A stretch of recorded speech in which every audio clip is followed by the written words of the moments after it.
शांति। आज 15 नवंबर 2024 की बाबा की साकार मुरली है। मुरली के महावाक्य है, मीठे बच्चे अपनी जांच करो कि कितना समय बाप की स्मृति रहती है, क्योंकि स्मृति में है ही फायदा, विस्मृति में ही घाटा। प्रश्न है, इस पाप आत्माओं की दुनिया में कौन सी बात बिल्कुल असंभव है और क्यों? उत्तर है, यहाँ कोई कहे हम पुण्य आत्मा हैं, यह बिल्कुल असंभव है, क्योंकि दुनिया ही कलयुगी तमो प्रधान है। मनुष्य जिसको पुण्य का काम समझते हैं वह भी पाप हो जाता है, क्योंकि हर कर्म विकारों के वश हो करते हैं। ओम शांति। यह तो बच्चे समझते होंगे, हम अभी ब्रह्मा के बच्चे, ब्रह्मा कुमार कुमारियाँ हैं, फिर बाद में होते ही देवी देवता। यह तो तुम ही समझते हो, दूसरा कोई नहीं समझते। तुम जानते हो हम ब्रह्मा कुमार कुमारियाँ बेहद की पढ़ाई पढ़ रहे हैं, 84 जन्मों की पढ़ाई भी पढ़ते, सृष्टि चक्र की पढ़ाई भी पढ़ते। फिर तुमको यह शिक्षा मिलती है कि पवित्र बनना है। यहाँ बैठे तुम बच्चे बाप को याद तो ज़रूर करते हो। पावन बनने के लिए अपने दिल से पूछो, सच सच हम बाप की याद में बैठे थे या माया रावण बुद्धि को और तरफ ले गई? बाप ने कहा है, मामे कम याद करो तो पाप कटे। अब अपने से पूछना है, हम बाबा की याद में रहे या बुद्धि कहाँ चली गई?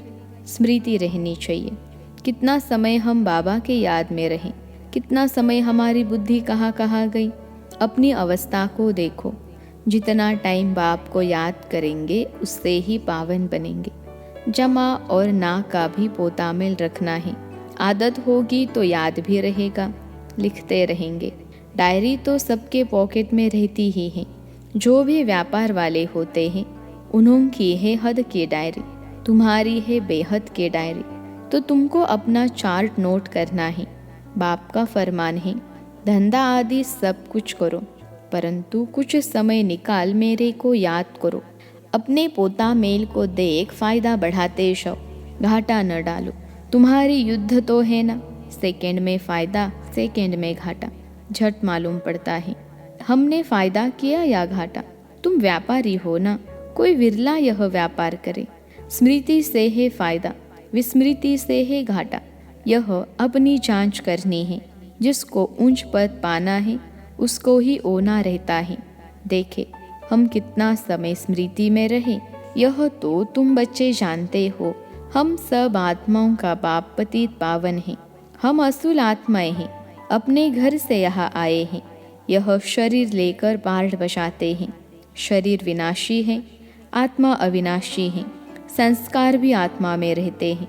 बाबा पूछते हैं, हे आत्मा याद करो, इस जन्म के छोटेपन में कोई उल्टा काम तो नहीं किया है? याद करो। 3-4 वर्ष से लेकर याद तो रहती है, हमने छोटेपन में कैसे बिताया है, क्या क्या किया है।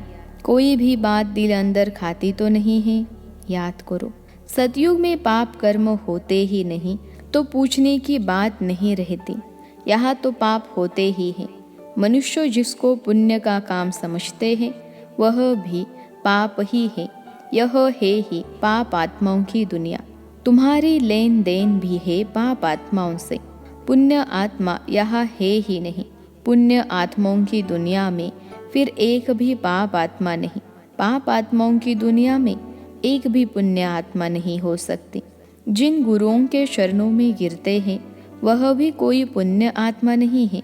यह तो है ही कलयुग, सो भी तमो प्रधान।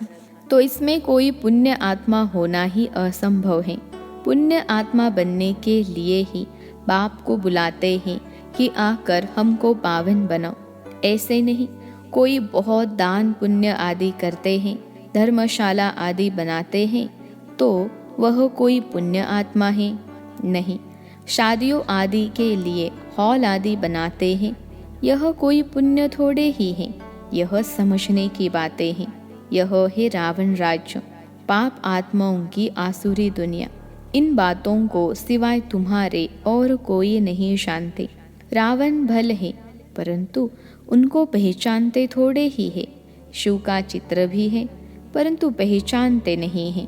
बड़े बड़े शिवलिंग आदि बनाते हैं, फिर भी कह देते नाम रूप से न्यारा है, सर्वव्यापी है। इसलिए बाप ने कहा है यदा यदा ही भारत में ही शिव बाबा की ग्लानि होती है। जो बाप तुमको विश्व का मालिक बनाते हैं, तुम मनुष्य मत पर चल उनकी कितनी ग्लानि करते हो। मनुष्य मत और ईश्वरीय मत का किताब भी है ना, यह तो तुम ही जानते हो और समझाते हो। हम श्रीमत पर देवता बनते हैं, रावण मत पर फिर आसुरी मनुष्य बन जाते हैं। मनुष्य मत को आसुरी मत कहा जाएगा। आसुरी कर्तव्य ही करते रहते हैं। मूल बात ही ईश्वर को सर्वव्यापी कह देते। कच्छ अवतार मच्छ अवतार तो कितने आसुरी छीछे बन गए हैं। तुम्हारी आत्मा कच्छ मच्छ अवतार नहीं लेती, मनुष्य तन में ही आती हैं। अभी तुम समझते हो हम कोई कच्छ मच्छ थोड़े ही बनते हैं, 84 लाख योनि थोड़े ही लेते हैं। अभी तुमको बाप की श्रीमत मिलती है। बच्चे, तुम 84 जन्म लेते हो, 84 और 84 लाख का क्या परसेंटेज कहेंगे? झूठ तो पूरा झूठ, सच की रत्ती नहीं। इनका भी अर्थ समझाना चाहिए। भारत का हाल देखो क्या है। भारत सचखंड था, जिसको हेविन ही कहा जाता था। आधा कल्प है राम राज्य, आधा कल्प है रावण राज्य। रावण राज्य को आसुरी संप्रदाय कहेंगे। कितना बड़ा अक्षर है। आधा कल्प देवताओं का राज्य चलता है। बाप ने समझाया है Lakshmi Narayan the first, the second, the third कहा जाता है। जैसे एडवर्ब फर्स्ट सेकेंड होता है ना, पहली पीढ़ी फिर दूसरी पीढ़ी ऐसे चलती हैं। तुम्हारा भी पहले होता है सूर्यवंशी राज्य, फिर चंद्रवंशी। बाप ने आकर ड्रामा का राज भी अच्छी रीति समझाया है। तुम्हारे शास्त्रों में यह बातें नहीं थी। कोई कोई शास्त्रों में थोड़ी लकीरें लगाई हुई हैं, परंतु उस समय जिन्होंने पुस्तक बनाए हैं उन्होंने कुछ समझा नहीं है। बाबा भी जब बनारस गए थे उस समय यह दुनिया अच्छी नहीं लगती थी। वहाँ सारी दीवारों पर लकीर बेट लगाते थे। बाप यह सब कराते थे, परंतु हम तो उस समय बच्चे थे ना, पूरा समझ में नहीं आता था। बस कोई है जो हमसे यह कराता है। विनाश देखा तो अंदर में खुशी भी थी। रात को सोते थे तो भी जैसे उड़ते रहते थे, परंतु कुछ समझ में नहीं आता था। ऐसे ऐसे लकीरें खींचते रहते थे। कोई ताकत है जिसने प्रवेश किया है। हम वंडर खाते थे। पहले तो धंधा आदि करते थे, फिर क्या हुआ, कोई को देखते थे और जड़ ध्यान में चले जाते थे। कहता था यह क्या होता है। जिसको देखता हूँ उनकी आंखें बंद हो जाती हैं। पूछते थे क्या देखा, तो कहते थे वैकुंठ देखा, कृष्ण देखा। यह भी सब समझने की बातें हुई ना, इसलिए सब कुछ छोड़कर बनारस चले गए समझने लिए। सारा दिन बैठा रहता था, पेंसिल और दीवार, और कोई धंधा ही नहीं। बेबी थे ना, तो ऐसे ऐसे जब देखा तो समझा अब यह कुछ करना नहीं है, धंधा आदि छोड़ना पड़ेगा। खुशी थी यह गदाई छोड़नी है। रावण राज्य है ना, रावण पर गधे का शीश दिखाते हैं ना, तो ख्याल हुआ यह राजाई नहीं गदाई है। गधा घड़ी घड़ी मिट्टी में लथेड़ कर धोबी के कपड़े सब खराब कर देता है। बाप भी कहते हैं तुम क्या थे, अब तुम्हारी क्या अवस्था हो गई है। यह बाप ही बैठ समझाते हैं और यह दादा भी समझाते हैं। दोनों का चलता रहता है। ज्ञान में जो अच्छी रीति समझाते हैं वह तीखे कहेंगे।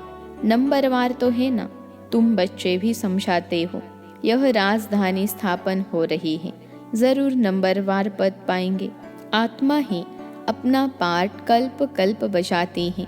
सब एक समान ज्ञान नहीं उठाएंगे। यह स्थापना ही वंडरफुल है।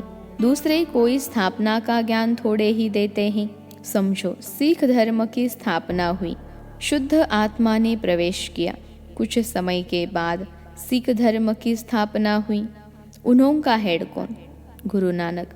उसने आकर जप साहेब बनाया। पहले तो नई आत्माएं होंगी, क्योंकि पवित्र आत्मा होती है। पवित्र को महान आत्मा कहते हैं। सुप्रीम तो एक बाप को कहा जाता है वह भी धर्म स्थापना करते हैं तो महान कहेंगे, परंतु नंबरवार पीछे पीछे आते हैं। 500 वर्ष पहले एक आत्मा आई, आकर सिख धर्म स्थापन किया। उस समय ग्रंथ कहाँ से आएगा? जरूर सुखमनी जब साहेब आदि बाद में बनाए होंगे ना। क्या शिक्षा देते हैं? उमंग आता है तो बाप की बैठ महिमा करते हैं, बाकी यह पुस्तक आदि तो बाद में बनते हैं, जब बहुत हो। पढ़ाने वाले भी चाहिए ना। सबके शास्त्र पीछे बने होंगे। जब भक्ति मार्ग शुरू हो तब शास्त्र पढ़ें। ज्ञान चाहिए ना। पहले सतो प्रधान होंगे, फिर सतो रजो तमो में आते हैं। जब बहुत वृद्धि हो तब महिमा हो और शास्त्र आदि बने। नहीं तो वृद्धि कौन करे? फॉलोअर्स बने ना। सिख धर्म की आत्माएं आवे जो आकर फॉलो करे, उसमें बहुत टाइम चाहिए। नई आत्मा जो आती है उनको दुख तो हो नहीं सकता। लॉ नहीं कहता आत्मा तमो प्रधान से सतो रजो तमो में आवे तब दुख हो। लॉ भी है ना। यहाँ है मिक्सअप। रावण राज्य भी है तो राम राज्य भी है। अभी तो संपूर्ण बने नहीं हैं। संपूर्ण बनेंगे तो फिर शरीर छोड़ देंगे। कर्मातीत अवस्था वाले को कोई दुख हो न सके। वह इस छीछी दुनिया में रह नहीं सकते। वह चले जाएंगे, बाकी जो रहेंगे वह कर्मातीत नहीं बने होंगे। सब तो एक साथ कर्मातीत हो नहीं सकते। भल विनाश होता है तो भी कुछ बचेंगे, प्रलय नहीं होती। गाते भी हैं राम गयो रावण गयो। रावण का बहुत परिवार था, हमारा परिवार तो थोड़ा है। वह कितने ढेर धर्म हैं। वास्तव में सबसे बड़ा हमारा परिवार होना चाहिए, क्योंकि देवी देवता धर्म सबसे पहला है। अभी तो सब मिक्सअप हुए हैं तो क्रिश्चियन बहुत बन गए हैं। जहाँ मनुष्य सुख देखते हैं, पोजीशन देखते हैं, तो उस धर्म के बन जाते हैं। जब जब पोप आता है तो बहुत क्रिश्चियन बनते हैं, तो वृद्धि भी बहुत होती है। सतयुग में तो है एक ही बच्चा एक बच्ची, और कोई धर्म की ऐसे वृद्धि नहीं होती। अभी देखो सबसे क्रिश्चियन तीखे हैं, जो बहुत बच्चे पैदा करते हैं, उनको इनाम मिलता है, क्योंकि उन्हों को तो मनुष्य चाहिए ना, जो मिलिट्री लश्कर काम में आएगा। है तो सब क्रिश्चियन। रशिया अमेरिका सब क्रिश्चियन हैं। एक कहानी है, 2 बंदर लड़े, माखन बिल्ला खा गया। यह भी ड्रामा बना हुआ है। आगे तो हिंदू मुसलमान इकट्ठे रहते थे, जब अलग हुए तब पाकिस्तान की नई राजाई खड़ी हो गई। यह भी ड्रामा बना हुआ है। 2 लड़ेंगे तो बारूद लेंगे, धंधा होगा। ऊंचते ऊंच उन्हों का यह धंधा है, परंतु ड्रामा में विजय की भावी तुम्हारी है। 100% सर्टेन है। तुम्हें कोई भी जीत नहीं सकते, बाकी सब खत्म हो जाएंगे। तुम जानते हो नई दुनिया में हमारा राज्य होगा, जिसके लिए ही तुम पढ़ते हो, लायक बनते हो। तुम लायक थे, अब न लायक बन पड़े हो, फिर लायक बनना है। गाते भी हैं पतित पावन आओ, परंतु अर्थ थोड़े ही समझते हैं। यह है ही सारा जंगल। अब बाप आए हैं, आकर कांटों के जंगल को गार्डन ऑफ फ्लावर बनाते हैं। वह है डीटी वर्ल्ड, यह है डेविल वर्ल्ड। सारी मनुष्य सृष्टि का राज समझाया है। तुम अभी समझते हो। हम अपने धर्म को भूल धर्म भ्रष्ट हो गए हैं, तो सब कर्म विकर्म ही होते हैं। कर्म विकर्म अकर्म की गति बाबा तुमको समझा कर गए हैं। तुम समझते हो बरोबर। कल हम ऐसे थे, फिर आज हम यह बनते हैं। नजदीक है ना। बाबा कहते हैं कल तुमको देवता बनाया था, राज्य भाग्य दिया था, फिर सब कहा गया। तुमको स्मृति आई है। भक्ति मार्ग में हमने कितना धन गवाया है, कल की बात है ना। बाप तो आकर हथेली पर बहिष्ठ देते हैं। यह ज्ञान बुद्धि में रहना चाहिए। बाबा ने यह भी समझाया है। यह आंखें कितना धोखा देती हैं। क्रिमिनल आई को ज्ञान से सिविल बनाना है।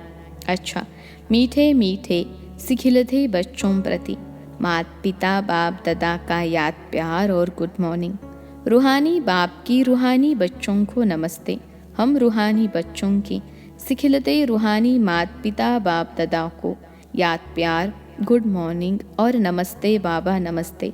धारणा के लिए मुख्य सार। पहली पॉइंट है, अपनी बेहद की डायरी में चार्ट नोट करना है कि हमने याद में रहकर कितना फ़ायदा बढ़ाया, घाटा तो नहीं पड़ा, याद के समय बुद्धि कहाँ कहाँ गई। दूसरी पॉइंट है, इस जन्म में छोटेपन से हमसे कौन कौन से उल्टे कर्म अथवा पाप हुए हैं वह नोट करना है। जिस बात में दिल खाती है उसे बाप को सुनाकर हल्का हो जाना है। अब कोई भी पाप का काम नहीं करना है। आज का वरदान है, कर्म बंधन को सेवा के बंधन में परिवर्तन कर सर्व से न्यारे और परमात्मा प्यारे भव। कर्म बंधन को सेवा के बंधन में परिवर्तन कर सर्व से न्यारे और परमात्मा प्यारे भव। विश्लेषण है, परमात्मा प्यार ब्राह्मण जीवन का आधार है, लेकिन वह तब मिलेगा जब न्यारे बनेंगे। अगर प्रवृत्ति में रहते हो तो सेवा के लिए रहते हो। कभी भी यह नहीं समझो कि हिसाब किताब है, कर्म बंधन है, लेकिन सेवा है। सेवा के बंधन में बंधने से कर्म बंधन खत्म हो जाता है। सेवा भाव नहीं तो कर्म बंधन खींचता है। जहाँ कर्म बंधन है वहाँ दुख की लहर है। सेवा के बंधन में खुशी है। इसलिए कर्म बंधन को सेवा के बंधन में परिवर्तन कर न्यारे प्यारे रहो तो परमात्मा प्यारे बन जाएंगे। आज का स्लोगन है, श्रेष्ठ आत्मा वह है जो स्वस्थिति द्वारा हर परिस्थिति को पार कर ले। श्रेष्ठ आत्मा वह है जो स्वस्थिति द्वारा हर परिस्थिति को पार कर ले। अच्छा, ओम शांति।